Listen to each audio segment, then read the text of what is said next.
Hello, this is a special episode of Career Talks by Welcome Solutions, and today I'd like to touch one subject that I was requested to record on, and it's actually about business development, one of my favorite topics.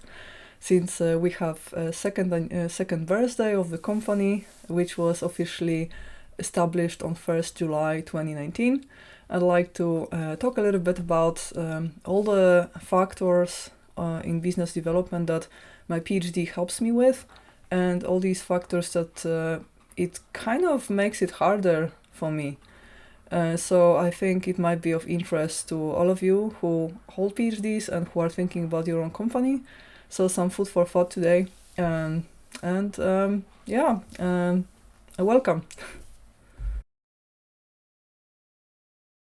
So first I'd like to say that when I was thinking about what type of company I'd like to have, I was always thinking that I should go not to the funeral industry, but rather to the wedding industry.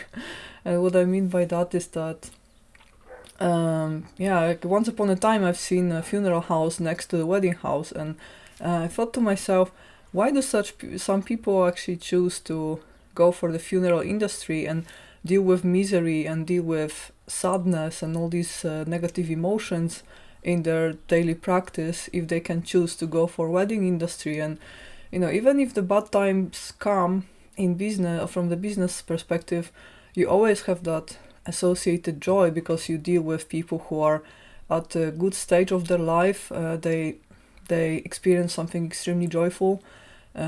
To some people it's best times of their lives when they get married. So if you have a choice what type of business to go for, why would you ever choose to go for funeral industry if people will always need to organize weddings and always need funerals?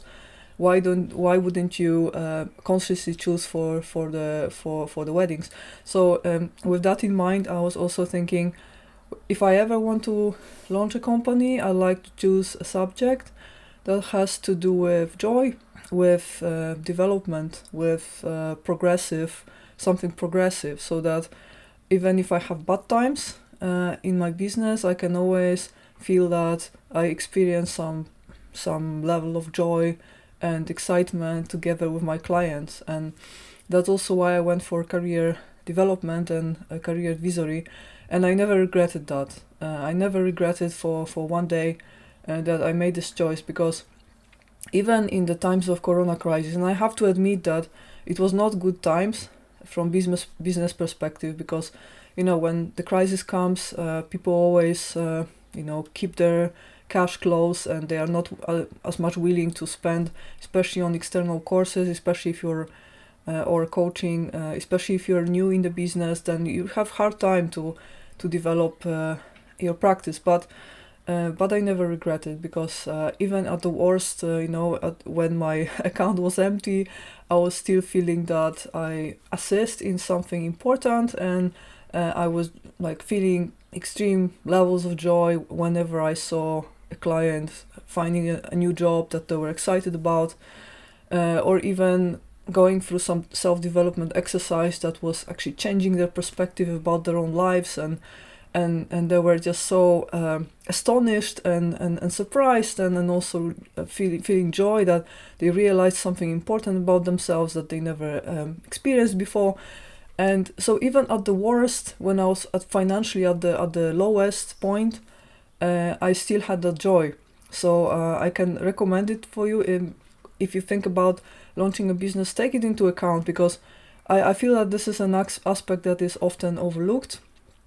But if you go for this type of business that has this joyful component to it, you will never really be down, even if you have difficult period when your turnover is low. You will still have that drive, and you will still have that satisfaction.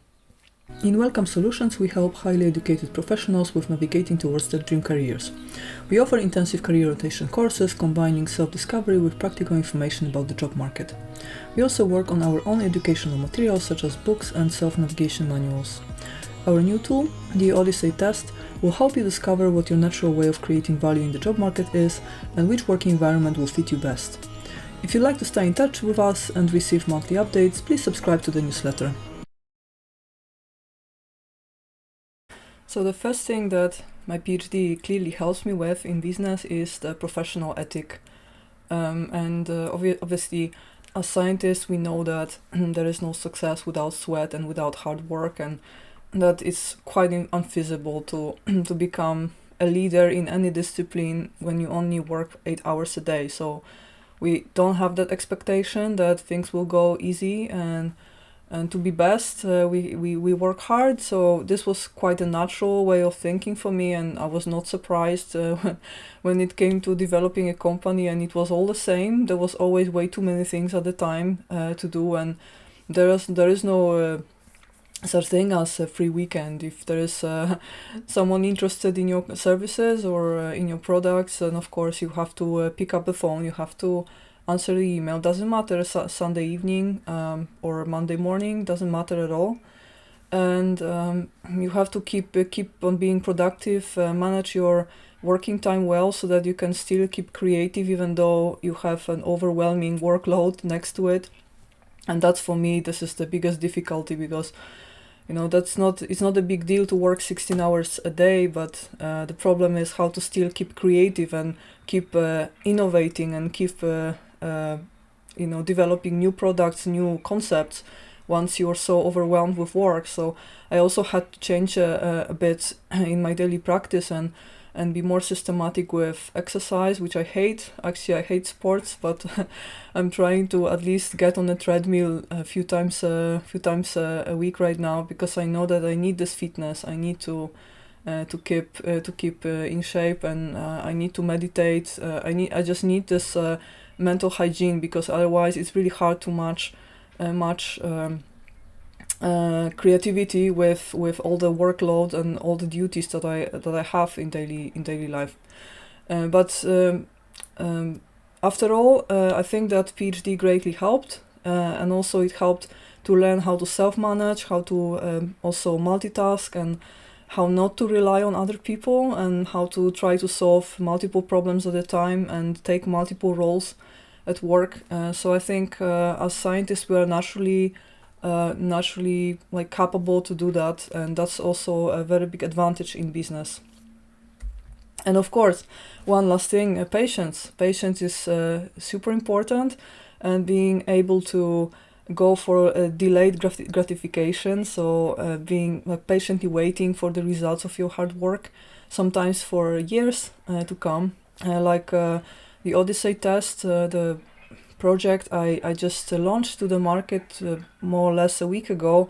It was in the making from the very start, from the very first day. I launched the company 2 years ago. I had this project in mind. It was slowly in development. There was a long conceptual phase. Then there was the period of building the product, building infrastructure, and it all took 2 years of time. And I knew I have to be patient if I want to have good results. I have to do it slowly, systematically, step by step, without rushing. Give it a thought. Spend enough time on this conceptual phase, because once the model is conceptualized, you cannot really change and tweak much around it. So I had to be patient, and I think PhD greatly helped, because it helps you manage expectations. And after a few years of doing research in a very focused way, you don't have that expectation that you will become an instant success and you will get a great product overnight. The second clear advantage from my PhD is understanding mathematics, or more specifically understanding the probability calculus and odds of projects being successful. So as PhDs we have to often try multiple times to get to expected results, and we basically keep on trying until we learn enough by trial and error about a certain problem to get the intuition in which direction to pull it, to eventually got to certain degree of success in understanding the new concept, or understanding or building a new tool.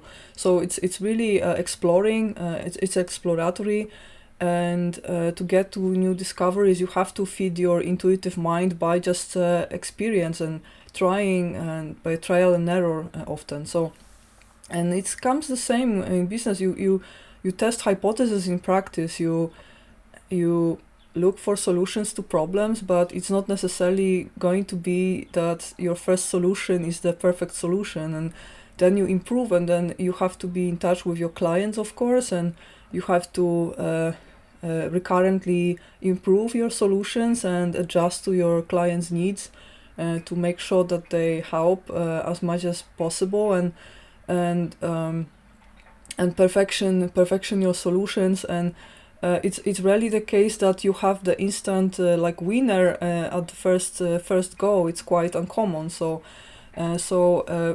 actually my PhD greatly helps me in project planning, because from the get-go I understand the odds, and I understand the risk-reward ratio. If you're doing something that is really new, then you have to be prepared that you have to try multiple times, because you won't have an instant winner and instantly like working solution. So I think if I didn't ever go for a PhD, probably I would have like different level of expectations, and I might experience a lot of disappointment in the process.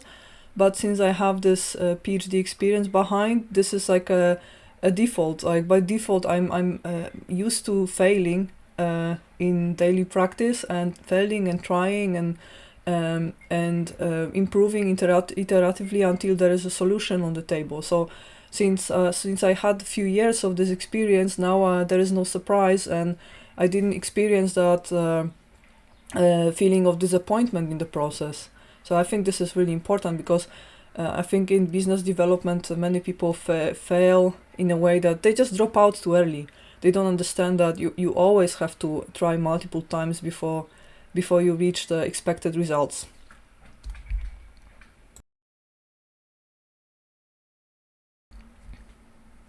The third clear advantage from a PhD for me is understanding impact. Because even if you go to business, at the end of the day, we don't really want just to produce cash, right? We don't really want just to supply our accounts. It's we do business because we want to solve problems, and we want to do something impactful, influential as well, and see the real world results of our work. So I think what a PhD experience helped me with was understanding that not every project has the same impact, and before you even decide what you want to do, you have to, if you want to see real world results of your work, you have to take it into account that some projects are like, so the amount of influence they produce, it's not proportional to the amount of work that you put in.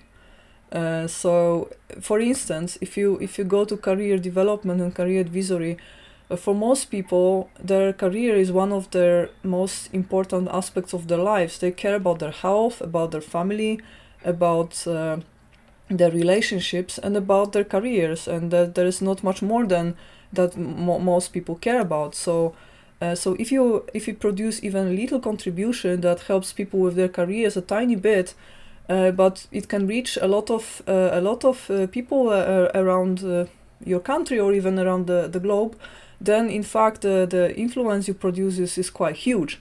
And I just took it into account. I felt I would rather choose a problem where I can contribute a little bit to a really important problem to a large group of people, rather than trying to find a niche where I completely like reform somebody's life, but it's just a few people in the world that might be ever interested or influenced in any way by what I do. So I basically understood that the impact that your project creates is not like directly proportional to the amount of work, and I also I learned it the hard way. So my PhD was really like energy consuming.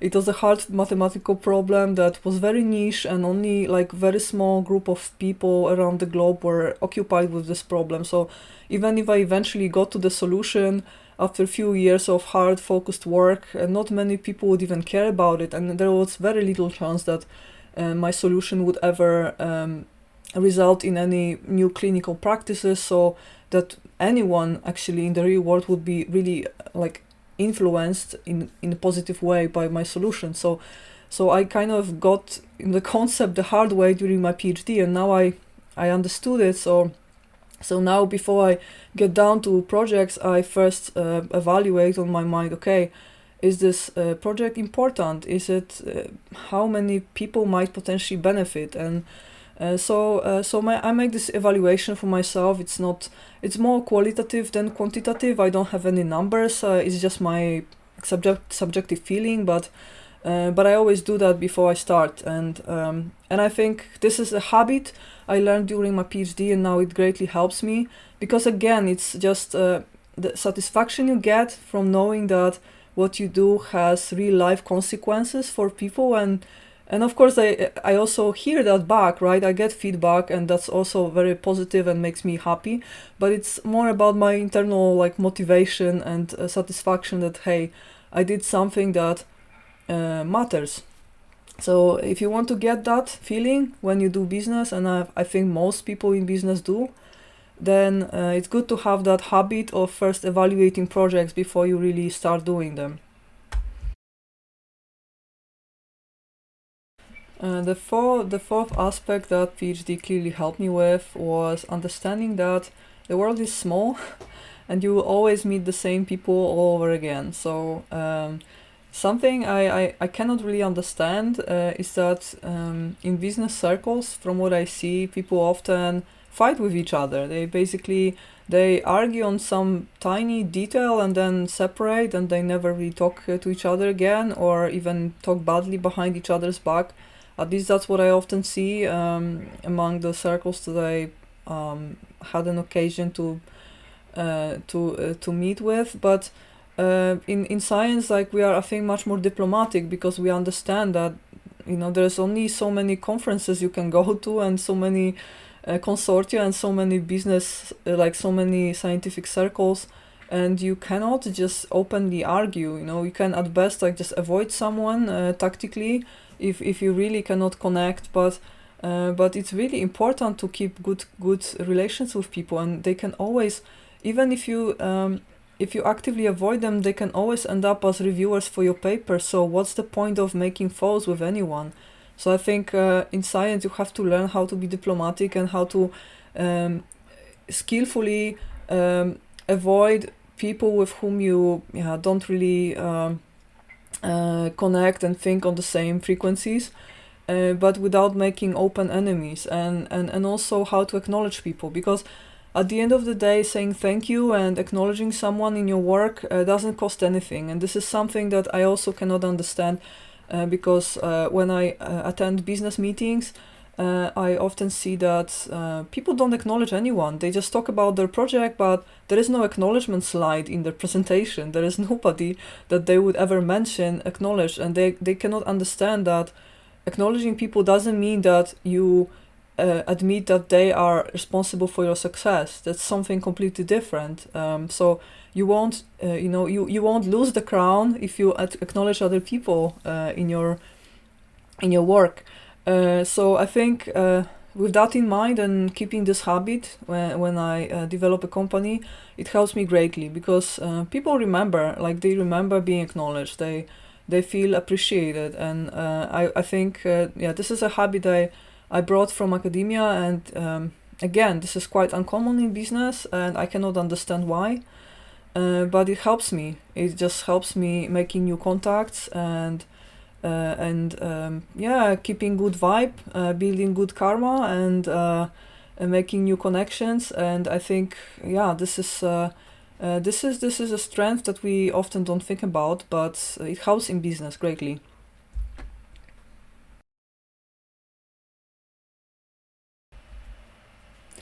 Lastly, one good habit that I brought from academia is being prepared for the critics, because obviously in academia we are criticized much more often than we are praised, and that's the default. You basically work and work and work and get criticized and have a long to-do list what to improve, and then at the end of the day you get a thumb up from the editor, and then you keep on going, jumping over to the next project. So there is a large disproportion between the amount of critics and action points you get and the amount of praise that you get. So after a few years of living like this, I was perfectly prepared for the critics, and I have to say that I'm praised much more than expected. Actually, that's also something new, because I don't have any problem with critics, and I often ask for feedback, and I take the comments from clients and friends on board, of course, and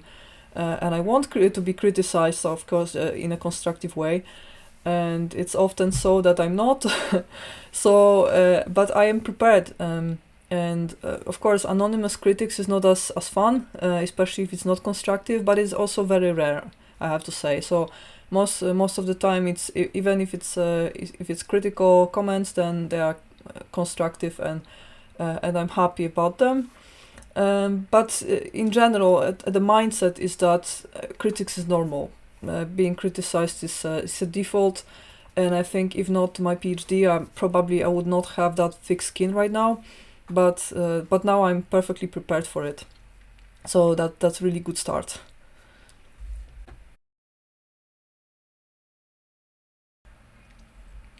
And now I'd like to talk a little bit about the disadvantages of starting a business as a PhD. So first of all, coming out straight from grad school and starting a company, I have to say I was quite naive.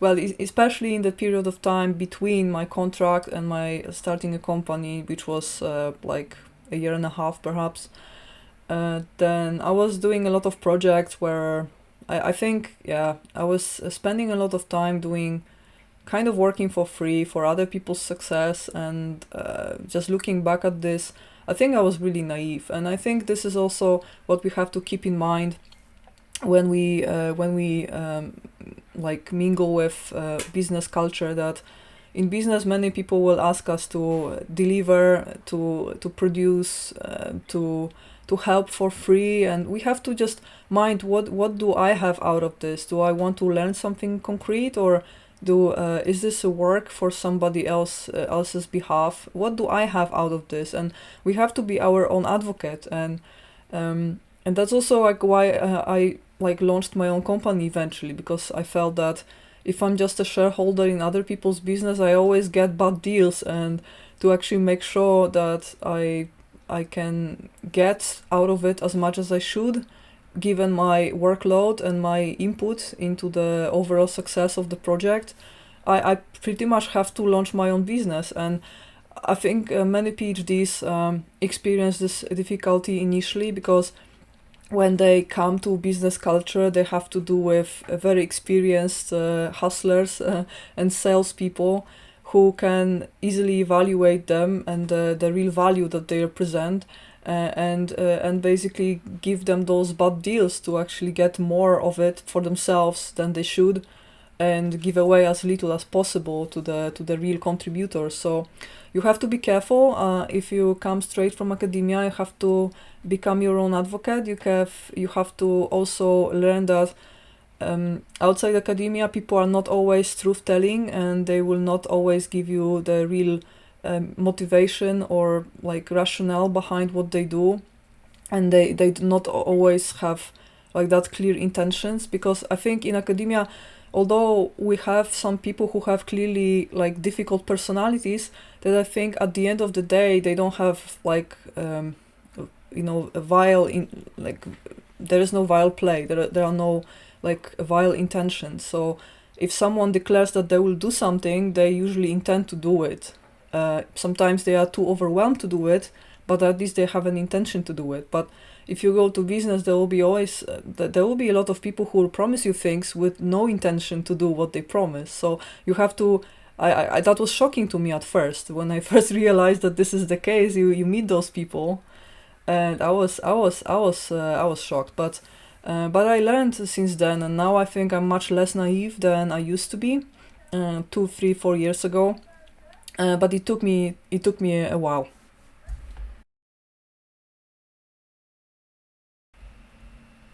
The second disadvantage that I've noticed is perfectionism, or in other words, time management. So of course, the time course of project is a bit different in business, and it's more like creating MVP and then interacting with clients to improve it, rather than just working behind a closed door and launching a perfect product.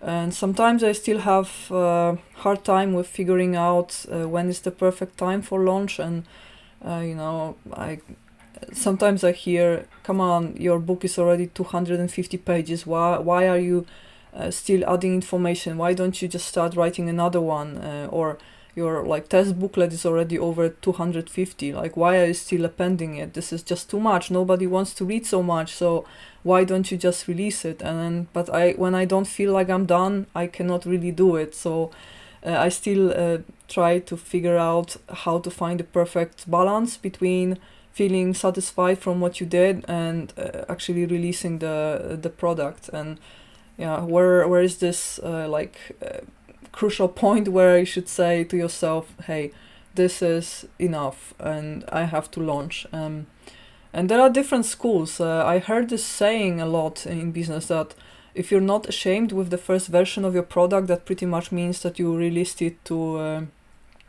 late.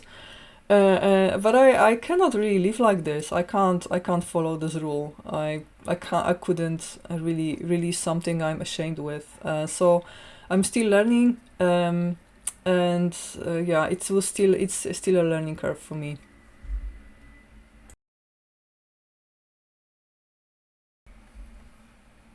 The third difficulty that I experience is that, in science, in academia, we have that culture of sharing, especially now when the open science movement is so active.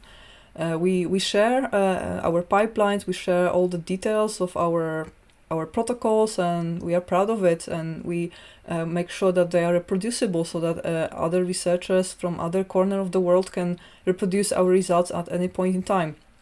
But once you enter business, of course, the culture is different. You do quite the opposite. So you make sure that your intellectual property is as guarded as possible. And of course, you have to say, in general terms, what you're doing, because you want to know, for your clients to know that you know what you're doing and that it's done well. But you have to know where to stop, and you have to know at which point to stop talking about every single detail, because otherwise you make it reproducible for other companies on the market who could do exactly the same in no time, because they are bigger than you. So this is still it's like an internal conflict for me, because when I do a project, especially if it's a research project, and then I'm proud of it, and I also want to share it and show, "Hey, this is how I did it, and these are my great results." But unfortunately, now I have to know where to stop speaking, and where to just leave some blurred lines, because otherwise I will make my product completely transparent and reproducible for other players in the market. So this is like a different philosophy, and I'm still fighting with my inner desire to share and to say everything about the project. And now I have to cut my tongue sometimes, and this is still painful for me, I have to say. But I have to learn this. This is how business works, unfortunately. And maybe if the company is successful and makes enough profits, then maybe in many years from now I could actually show everything, because I would not feel endangered anymore, or I would not even feel that I need to make any profits anymore, and then I could show everything I've done in my current projects. But this is not my reality at the moment. So at the moment I have to make sure that the intellectual property of the company is well protected. So yeah, this is not easy.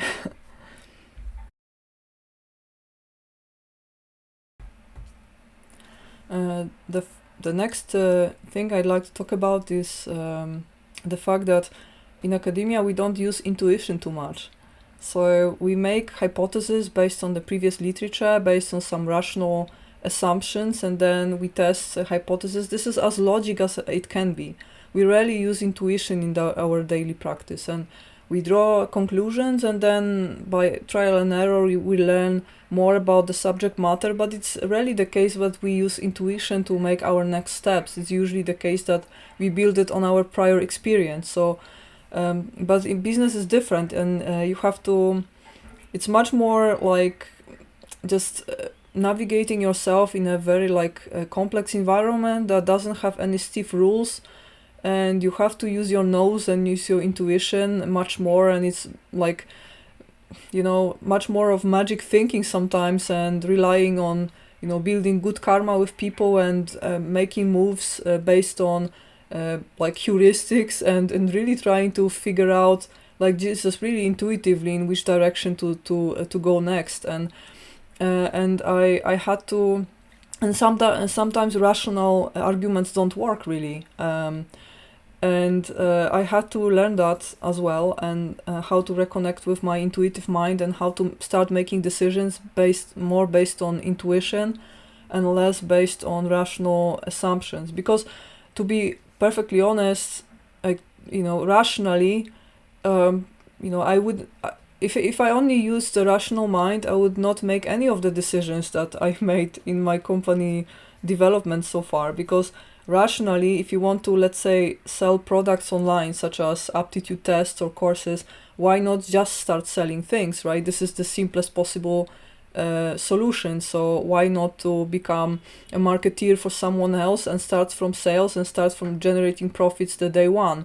So this is, if you want to develop a business, this is the most logic solution. And if you want to be a content creator, you have to additionally risk that you will spend years of your life on building content that might never sell in the worst case. So to make business decisions, you have to kind of rely on your gut, not just on rational thinking, and think long term, and eventually it will pay off. But it's not just calculation like it's often in science.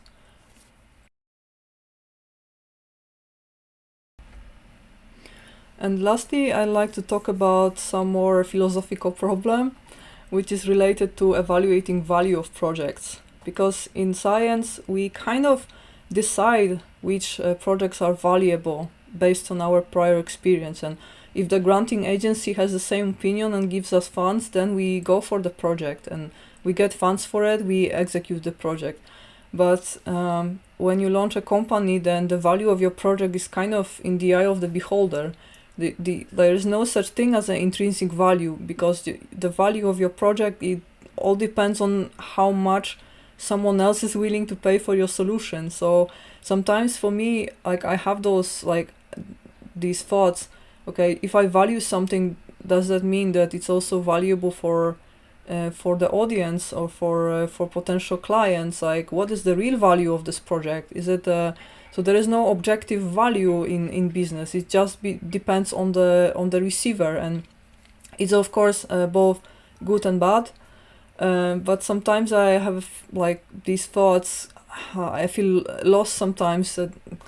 How do I decide what to do next? Because what my personal feeling is might be very different from what my eventual clients will say, right? And you might know this famous story about Henry Ford, who once said that if he asked his clients about what they want to, what kind of solutions they want, they would tell him that they dream about the faster horse. And so if he only asked his clients about their opinion, that he would never build Ford Model T. So sometimes I have to rely on my sense of value and think, hey, this is the product I want to build, without really asking the clients about what they want, because otherwise they would tell me, nah, this is not something I want, until they see their solution and they're like, oh, this is cool. But then you have to do it first and show them sometimes. So this is challenging. And I'm still learning. And because you have to before you do anything like it, you have to always take a risk. You have to invest time, effort, and you risk that you might be wrong. So this is a challenge.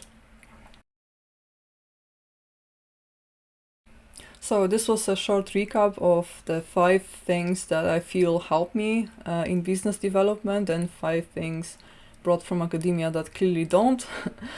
I'm curious what you guys think, and of course, if you have any questions, please post them below. And obviously, setting a company was one of the best decisions of my life. I can already tell. So even though I experienced some difficulties, then I think the benefits clearly outweighed the shortcomings and downsides. So I can definitely recommend setting a business to anyone who feels that they have a soul of entrepreneur.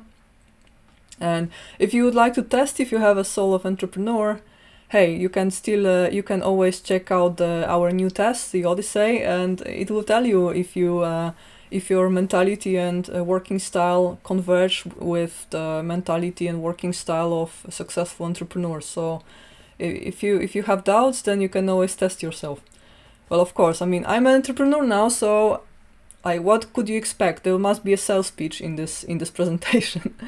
So okay, on that note, thank you for watching, and if you have any comments or questions, please post below, and have a nice day, and till next time.